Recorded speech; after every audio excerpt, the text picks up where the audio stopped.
The valleys are very deeply eroded into the mountains, and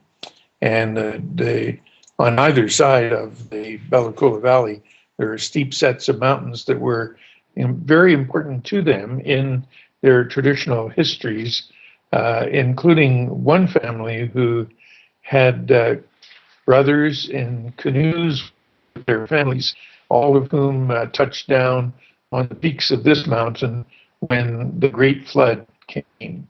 And we now associate the Great Flood with the end of the Pleistocene era and the flooding of the coast of British Columbia. So we're assuming from the archaeological record that the occupation of this territory by the Nuxalk people goes back to the end of the Ice Age, which is now dated at around 10 to 13,000 years ago. We're looking at a village by the name of Comcoats, and just to give a location, you can see where the alluvial fan of the Bellacoola River hits the ocean on the left in the channel, and the modern village of Bellacoola is in the foreground. We're on a mountain looking south in this picture, and the old village of Comcoats is on the far side of the valley. It's in the forest along the river. If you're looking down directly, you can see where the town today of Bellacoola is located, and in the channels opposite the old village site that we're going to look at. This gives a little more sense because the old houses can be seen on the near shore on the right-hand side. They're a little faint, but those are the old houses that we're going to look at in detail. And on the far side, now looking from the south bank north, is the town of Bellacoola. This is what the town, this is what Comcoats looked like when the photographer Maynard in 1874 took a picture of the houses there. And from that, we have made blow-ups of those individual houses and made the plates into individual pictures of the house paintings. Here you can begin to see some of the detail. These people were noted for their very elaborate house front paintings. And this one that's in the middle of the screen now is a Thunderbird flanked by two profile Thunderbirds. And these are among the most amazing paintings that have survived from the historical era. Very few of the house front paintings were preserved because they were simply a collection of boards and they weren't of much interest at the time to museum collectors as the totem poles were. So we have taken those pictures and blown them up. Some are in New York City, some are in Victoria, and we encouraged various artists to work with them. Lyle Wilson, who is Heisla, did a lot of the work in recreating the fine detail of those paintings, and Gordon Miller, who is a museum artist and painter, did the colored pictures. This is one of Lyle's reconstructions showing in color the detail of that house front center panel, and these are the side panels. This is one that has a full range of color and is now in the Canadian Museum of Civilization. It was originally made for the World Fair in Seville in 1800th anniversary of the discovery of the New World. And there is the same bird from the left-hand side, from right-hand side. This is another very elaborate house front painting, and you can see it had two big circular designs on the flanking side as opposed to individual figures. But very typical of Bellacoola paintings and Nuxalk are the incorporation of symbolic figures, either human or animal figures or bird figures, within circular designs. And that was their feature. Here is a reconstruction, again by Lyle, of that house front painting. So you can see sometimes the images extrude beyond the circle, but for the most part, they're contained within the circle. These same sort of circular designs are used on box drums, burial chests, food storage chests, and drums around skin drums, and a whole variety of other features, and very characteristic of the Nuxalk painting tradition. This is one of the drawings that Lyle did, which shows another little feature. The little figures within a cartouche up in the top right, or it's almost circular design in the top right, is something you see on a number of the house front paintings, little cartoons, little vignettes. Peter Plank is the final rendition of that house front painting. There are a number of others that are a real challenge. This is, appears to me, one very large house front painting that has been split between two houses in this version of it, so that you have to kind of think in a number of dimensions to bring those planks together, because they've been used here in a nonsensical form. But nonetheless, there's enough to indicate that there's wings of what I'm sure is a Thunderbird figure on the right-hand house. Some of its feathers are on the left house, upside down, and below that is what I do believe is a whale. So I think this is probably a Thunderbird and whale design, and it will be, I'm sure, at some stage redone, hopefully by one of the Nuxalk artists as they develop the skills for this style of painting reconstruction. And this is perhaps the last example I'll use because it's only a partial one, but it does show a very large standing bear with a lot of fine detail. But that's the only picture of the house, and it's covered in the foreground by another house roof. So you only have a part of the figural design here. By the time the next photographers came along 20 years later, this is in the mid-90s, 1890s, we see that the village has changed entirely. None of the same houses are there, but you can see that there's a lot of wood carving and monumental art, as opposed to so much painting as there was in the previous village that had no totem poles. It was all painted art. Here we see the first 9 houses, which we'll look at in more detail, one by one. The first house is entirely on the left, entirely in a European design. It is on a house site that would have, I'm sure, been a traditional plank house. But at this point in time, when the photo was taken, it's being replaced by a frame structure with a shed roof, while all the rest of them, the houses up to at least house 6, are large communal houses.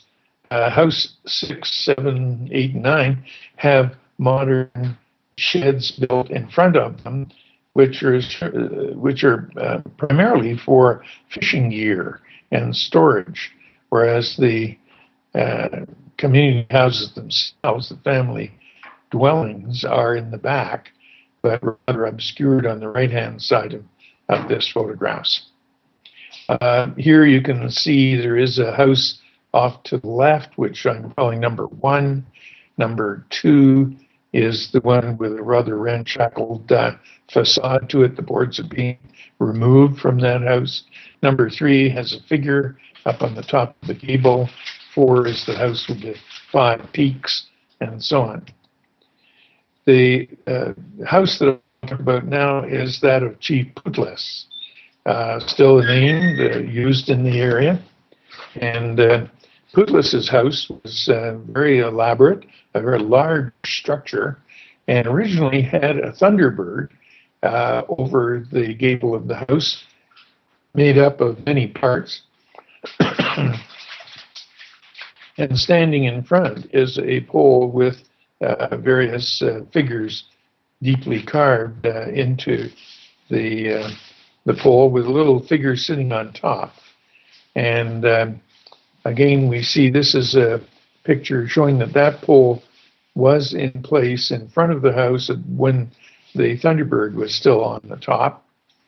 And this is the pole from the front, which was taken to New York in the 1890s and has been part of the collection of the American Museum of Natural History ever since.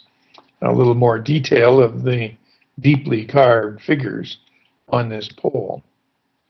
Going back to the house with the Thunderbird, we see that there was a porch built on the front, and that here Chief Pootas and some of his family members are standing there.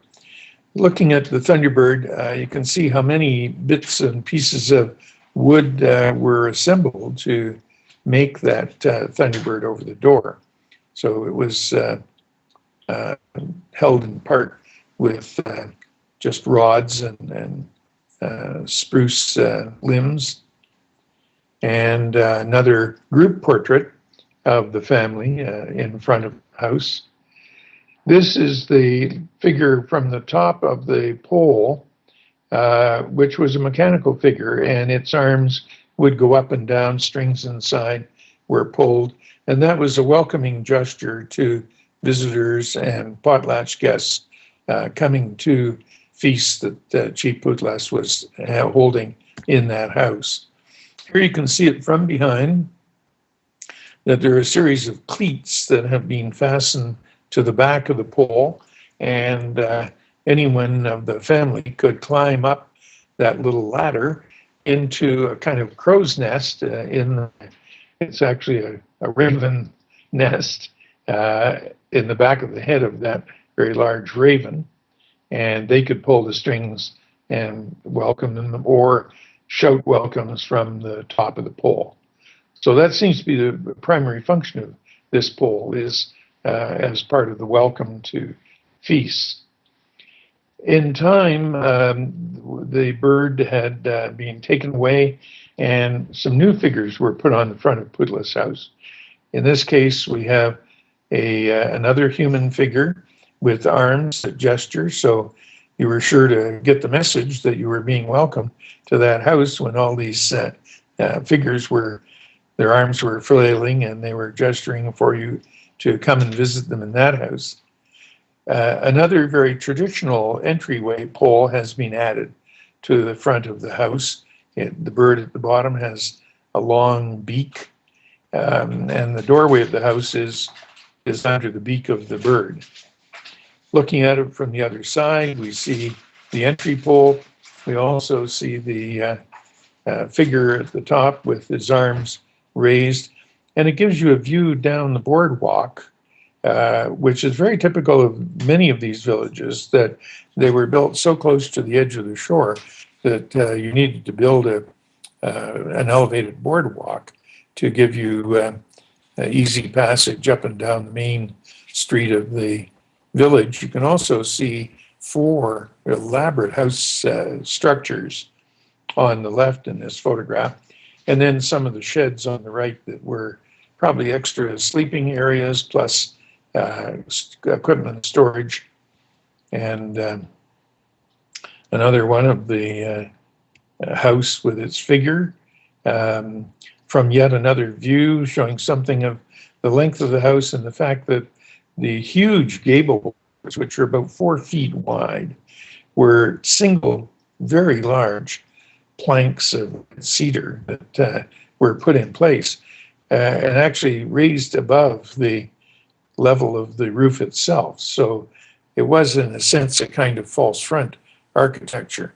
House number 2 on the left is pretty well stripped in this picture to its framework. And here we have a much closer view of the figure from the front of Pootas' house, showing how the arms are made of many pieces of wood, and he would flail and gesture when people were coming to the house. You also see the huge gable planks, the fine chiseling adze work in grooves.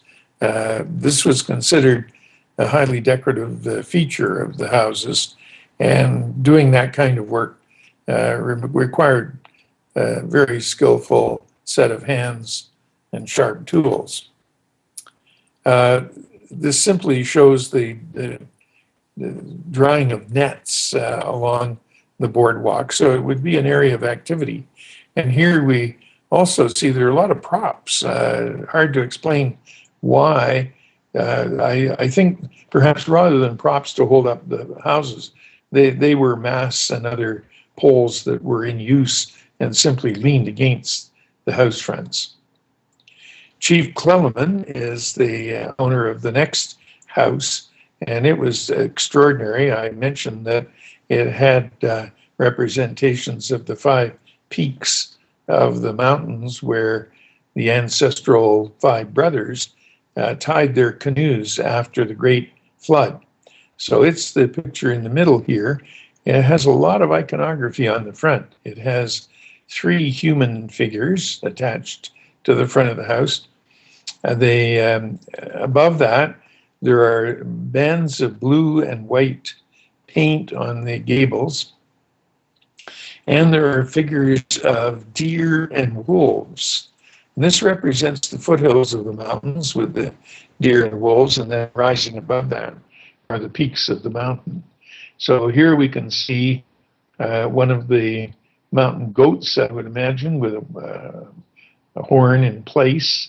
We'll have a closer look at that goat in a minute.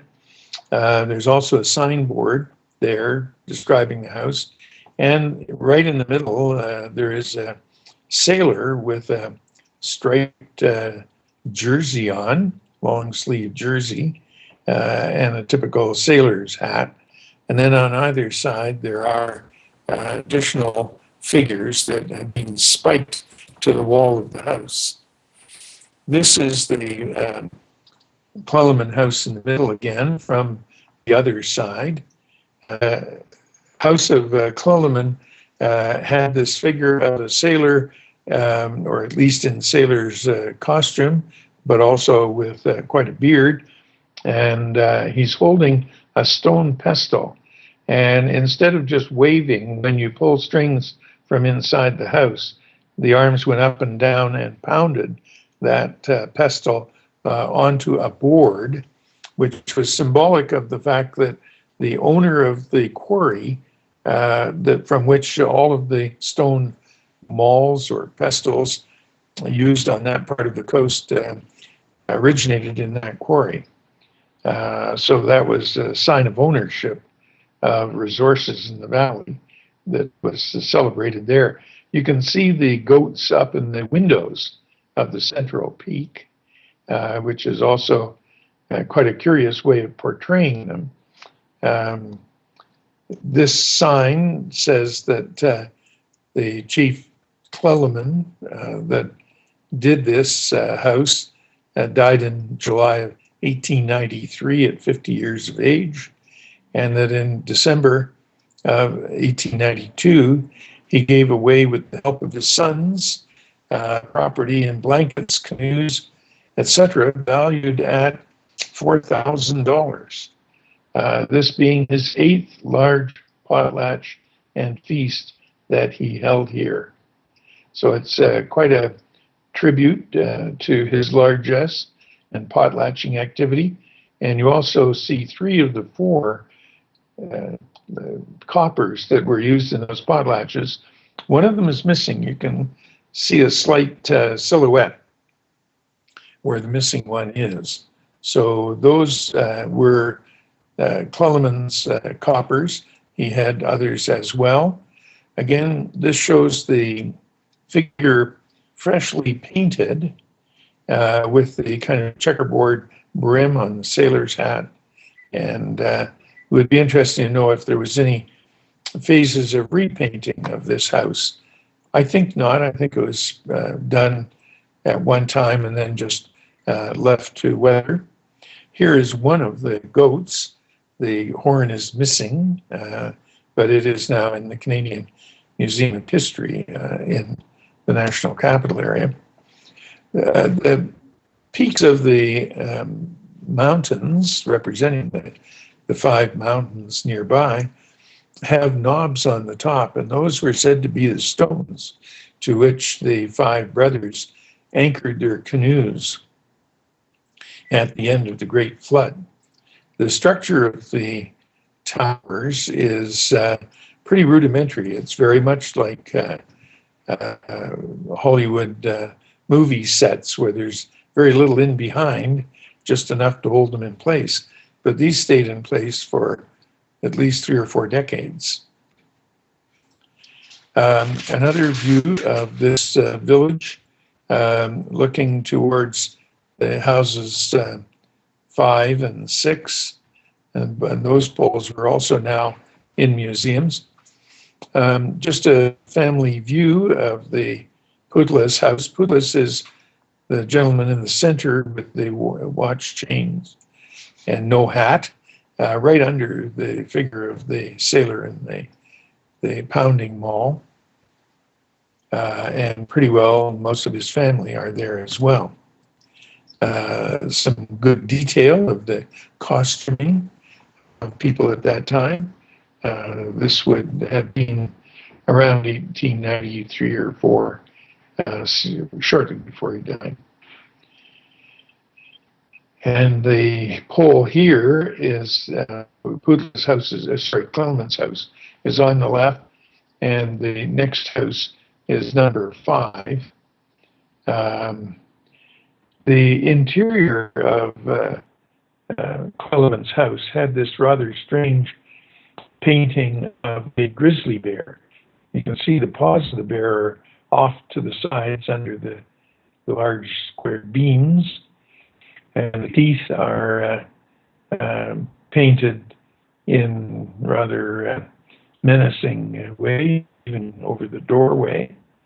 But it's only on the left-hand side that you can see it quite clearly, and there appears to be a deer horn coming out of the head of the left-hand side. So again, it would be interesting to use what there is available in this negative to recreate a model, at least, of the interior painting in Chief Clelan's house. Another view of the animals that are up on the top of the house. And looking back from house 5, just on the right, past Clelan's house to Pootas' house, which is showing very fresh paint here. I've not tried to arrange these in strictly chronological order, but you could trace, I believe, the history of each house by a fine comparison of the dated photography and the condition of the houses. This is the interior of Captain Schooner's house, which we're coming to shortly. It was quite open. It didn't have a sunken pit in the center, but it had planking all around the fire pit. And you can see how there are racks for drying food and clothing and so on all around the hearth area, and sleeping platforms running around the sides. Rather more detailed view of Pootas and his family. And in the final stages, again, the house front had to be propped up from collapsing, but the figures were in place until the late 20s. And at that time, they were collected by Smith. You can see by that time the house, the profile of the house, had very heavy timbers. It even looks like it has an extension out the back. And it has this rather rickety house front of the gables in the front. Here a young man is just sitting in the doorway of the house. This is in the mid-20s. People are doing little designs in chalk on the front of the house. We did a reconstruction of the house, actually done by Nuxalk carpenters and carvers for the opening of the Canadian Museum of Civilization, now Canadian Museum of History. And so the figures are cast from the original ones. It has all four coppers back in place. So this is presumably what it looked like on the day of unveiling in some big potlatch of this house of Chief Clelan. Now, just to give a location, the Clelan House is the 5 Peaks on the left. There's a house right in the center, which has 2 very large painted whales on the gables. And we can see in other pictures, most of them are oblique, so it's hard to get a good frontal view of those paintings. But you can see they are painted. Here we get quite a good idea of the painting on the gables looked like when they were still fresh. So this is the family of that house, house number 5. And this is the pole that eventually went up in front of that house as well. You enter through the mouth, the gaping mouth of the lowest figure. This is the monument as it was put up to commemorate the owner of the house after he died in the cemetery at Bellacoola. And so again, you see a Thunderbird on a sun disk, and the painting on the sun disk has been obliterated by having stood outside for a long period of time. But it's also in the Museum of History. There are many good detailed shots of this taken by Harlan I. Smith in the late 20s when these houses were being taken down and people who were building modern houses on the reserve where the mission house, where the mission village was. Again, a rare view. This is actually printed backwards, but of the whole village of Comcooks. You can see there's one house in the back row that has a gable sticking up above the others. And so that was one of the chief houses of that end of the village. And inside it had a very traditional form, even though, again, the gable was a false gable on the front.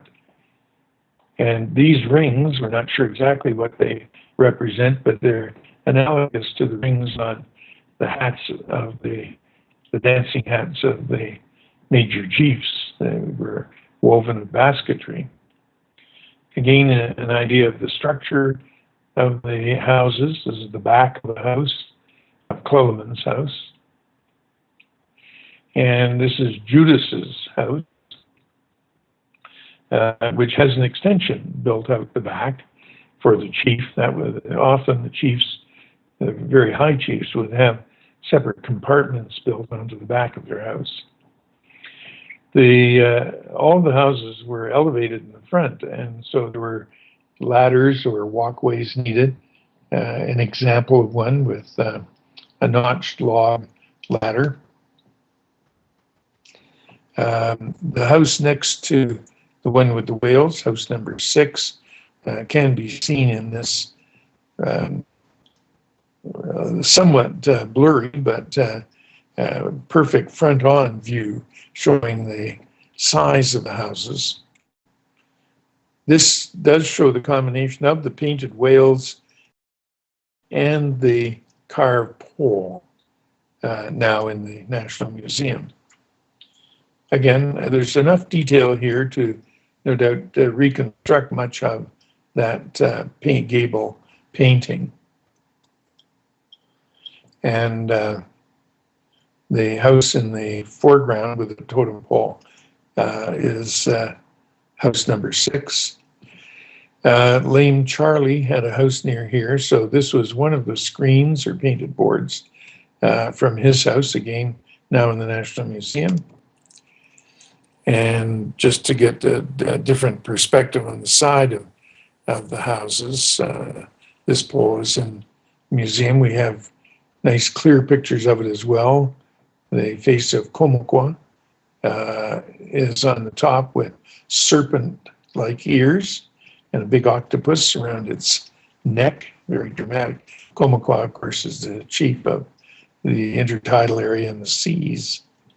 So those are appropriate symbols around him. Same pole with the central section of Thunderbird, again holding the sun disk below. And some of the details inside of how the boards were held in place with rods that were lashed to parts of the house structure using sinnet or fiber woven often from nettle fibers or from spruce roots or other really tough materials that would hold them in place. This was the form of structure used before nails and metal fasteners, and the house could easily be disassembled, at least the cladding, the sheeting of the house, to take to other sites to fill in, but the major house posts and timbers were left in place at the various sites that were used in the seasonal round of food processing and collecting. This is the interior of the house that's at the far end of the village, showing an atlas-like figure holding up the roof beams. And in the background, you can just make out that there's white-like designs which are made up from the labels of salmon cans. The chief had contact with the salmon cannery that was built in their valley, and they used those as circular designs on the back wall of the house, carrying forward that tradition of circular designs. A fairly accurate and detailed picture of the houses from 2 to 7 in Comcoats. And if you were back on stage, you see them there. The interior of house number 6, which we don't have much of the exterior, but we do see the drying racks with salmon and herring and other fish drying around the central hearth. And so here we have wooden copper with a killer whale design on it that stood at the back of Captain Schooner's house. This is a very old picture of the frontal pole for Pollard's house, that house number 9. And in front, there's another pole that was taken away very early, and it's the only photograph that really shows that pole, and it's not very clear, but I do think it matches up with this pole, which is in the Smithsonian and comes from there. So there needs to be more research to validate that, but I do think it is the pole from Comcoats that was collected again probably before 1895 for the Smithsonian. The roofing was slabs of cedar, and you can see again nets drying along the side. And one of the monuments for the chiefs in the cemetery nearby, a nice clear view of the interior with animal skins, or the skin, a deer skin perhaps, hanging on a rack in the back of the house. The people moved to a village on a reserve adjacent to the old village of Comcoats, but all of the buildings there were balloon buildings, that is, framed of dimensional lumber, and none of the old structures and timber style buildings of Comcoats village. Just some other views of the houses and details of them. This is house number 9, Jim Pollard's house, and a very unusual figure at the top of the pole. The reconstruction of one of the house front paintings from earlier on, and another interior painting from that house. Another panorama. There were enough of these, I think, to put a pretty detailed chronology in place. They're not all as clear, but this is a very late one when the houses have actually started to deteriorate badly. This would be around 1928. And this is again just a review of some of the activities that were happening in the villages. This is the potlatch that went on with each of the families. So I feel that there are enough photographs of potlatches in the different houses to be able to, more or less do a portrait gallery of people who lived in those houses at that time, although some of them would be visitors rather than family members. Again, you can see how quickly the vegetation grows. If a house isn't being lived in on a daily basis, the vegetation starts to grow in from both sides, as is the case in the one in the center, this house number 6. And some detail of the costuming of the people who were there.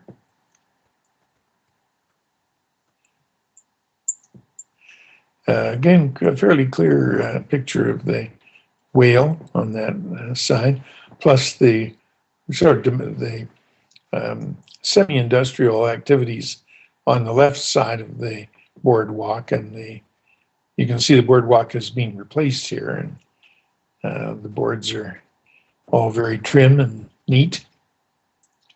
This is a very difficult picture to look at, but it's extreme blow up, but it does show the profile of the pole in front of house number 9. It also shows on house 7 that there were 2 birds on nests on the top of that house.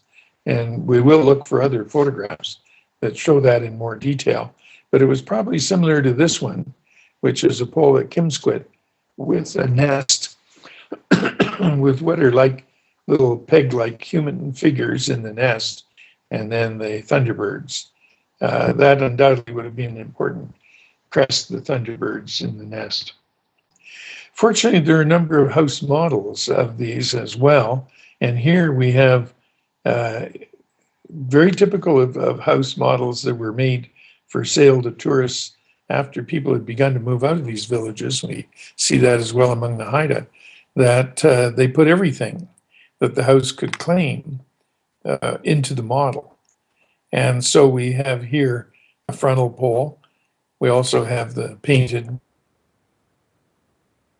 We have the big circular designs on either side of the frontal pole. So this is a fully dressed house of Comcoats, house number 5, and a plaque that was put up in the mission village, in the reserve, in memory of Captain Schooner when he passed on, which give his various titles and his death date and age, and talks further about some of the items that he distributed at potlatches. Gained some good detail of the wall structures of the houses. This is the figure from the interior of the house, which Captain Schooner's house, which has the paint fairly fresh because it was protected inside, even though it was probably carved around in the 1880s. It's still in extremely good condition.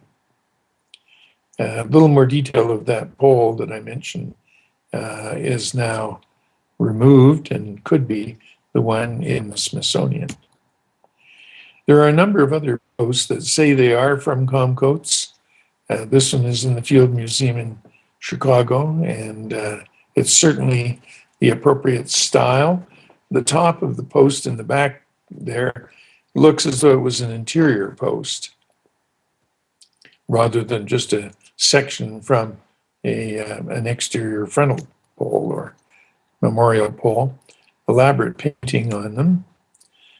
Good clear detail of the killer whale on the front of Captain Schooner's copper from his house. And some of the activity going on the boardwalk. Here, Captain Schooner in the background, and baskets that his wife is working on. An early drawing of a community dwelling at Bellacoola, as it says here. It's Kumquats intended there. And it talks about Alexander Mackenzie coming through.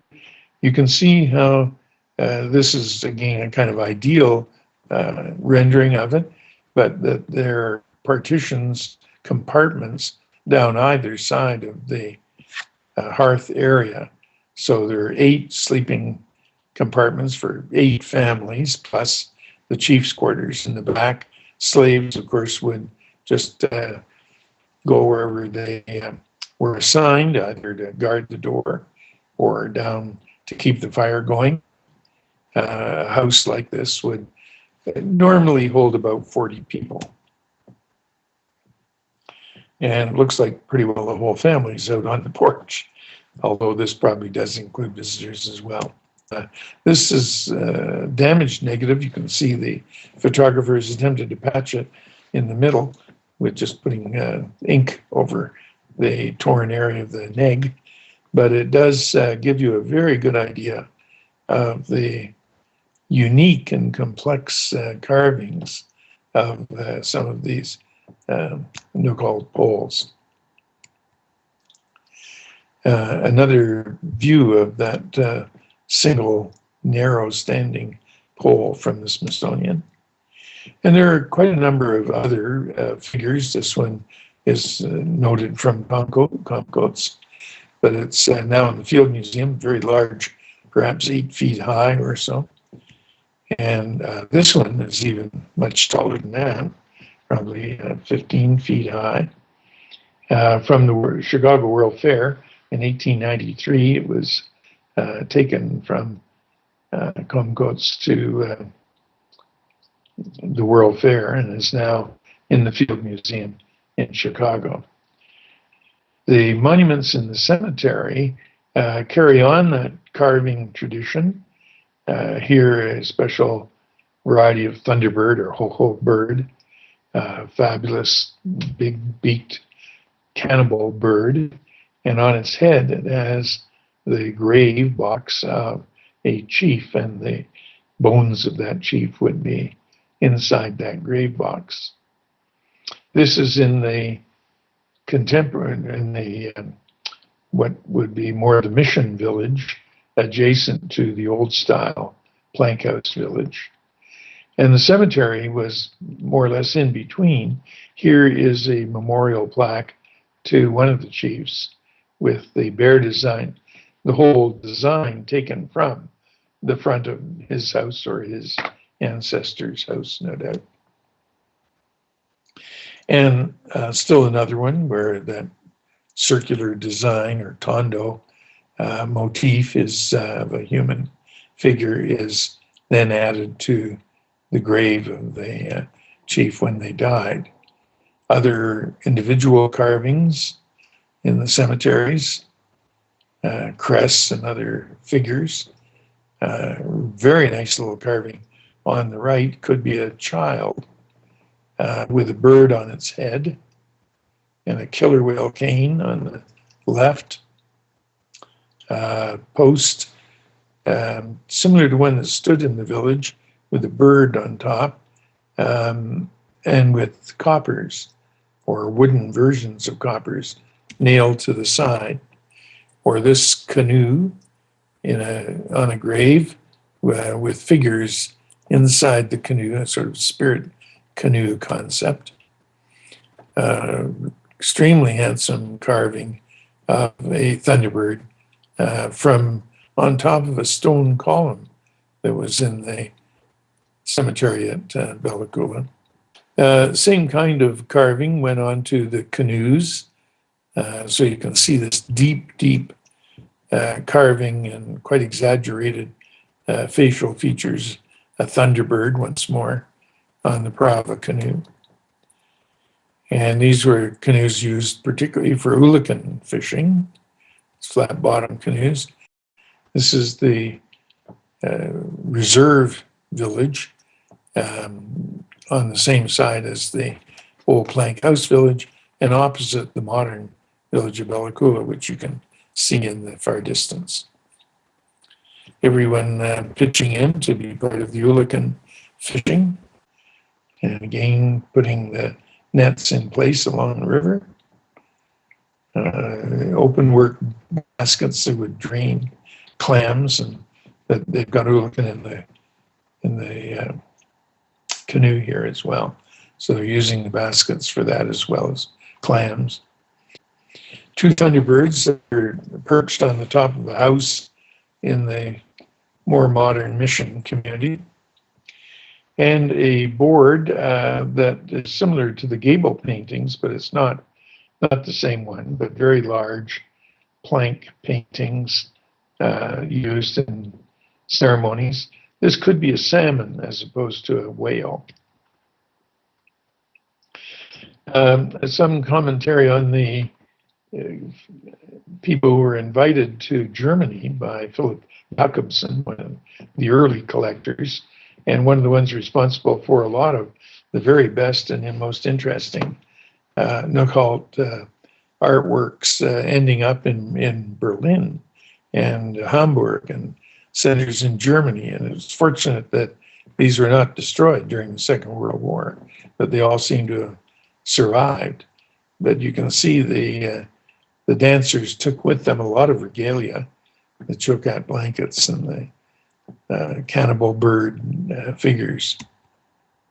They were very popular and toured all over Europe, and they were there for a year, and they did quite a bit of carving and artwork during that time as demonstrations. So some of that has survived in Europe, including whole totem poles. Here, reenactment of the secret society events.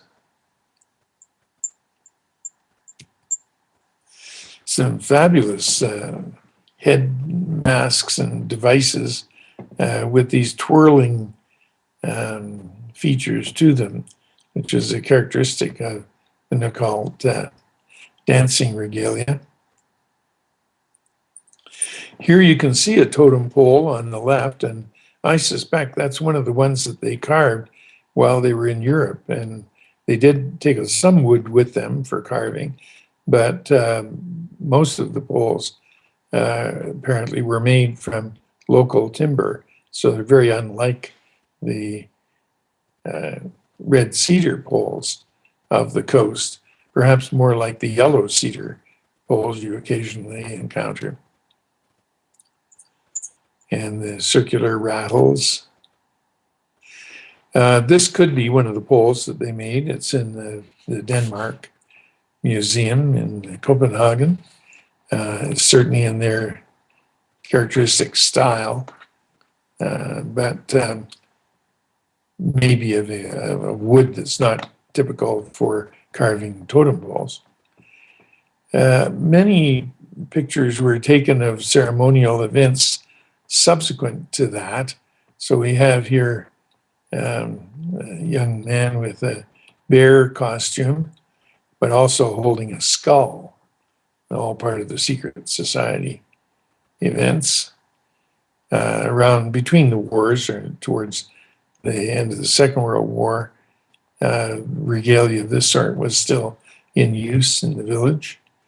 And one of the major chiefs of the recent era, Lame Charlie, who was again one of the chiefs at Nuxalk. And then looking again at where the old and new villages are located at the mouth of the Bella Coola River, in the center of the picture, and looking out to the ocean. Again, some of the mountains in the background, and features of the quite substantial houses. You do see little details like these posed whales, and no longer are they painted on the gables. Gable boards are too narrow, but they've added them as almost Victorian gingerbread to the top of the house. So you can see immediately that this is a chief's house with major crests on it. And the houses still had lots of, when Harlan Smith was there, of art like the Sisudal on a drumming board from one of the houses. Just some views. There's that house with a decorative gable.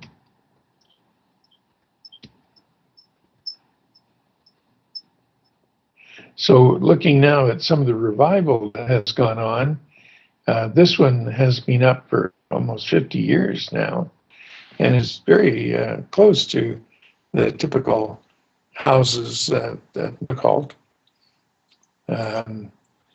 A couple of the other quite early poles that were put up in the area with big faces and so on at the bottom, and some modern examples in schools and other public buildings with a lot of painted design. One of the mortuary memorials from the cemetery at Balacola.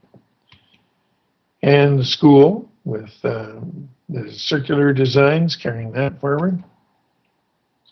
Another very modern mortuary plaque, and very nicely done, in my view. Pulled in the typical Nuxalk style. Welcome to the visitors. Always the welcoming feature is a major part of the art of the Nuxalk. Another traditional pole and paintings on the wall. Some facility in the village. And quite a recent pole with a sun face. The sun is holding a raven. Details.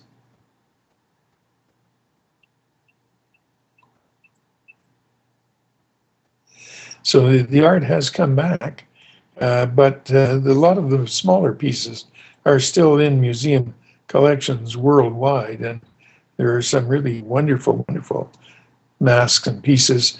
This one had been stored in a box for many years, and suddenly came to light. And there was a question of whether this one should be kept in a museum, because it was a figure normally destroyed after potlatches. It's called the Merganser canoe, and a figure would put that whole thing around him. So it's more what is called a body mask than just a dance mask. But the community agreed that it should stay at this point in time in the museum. So it has been refurbished and cleaned up and so on. It's a very unique piece from that village. Another stunning item. One of the, again, using circular designs a lot, even on masks. And I think one of the most attractive of masks is this one in the museum in New York.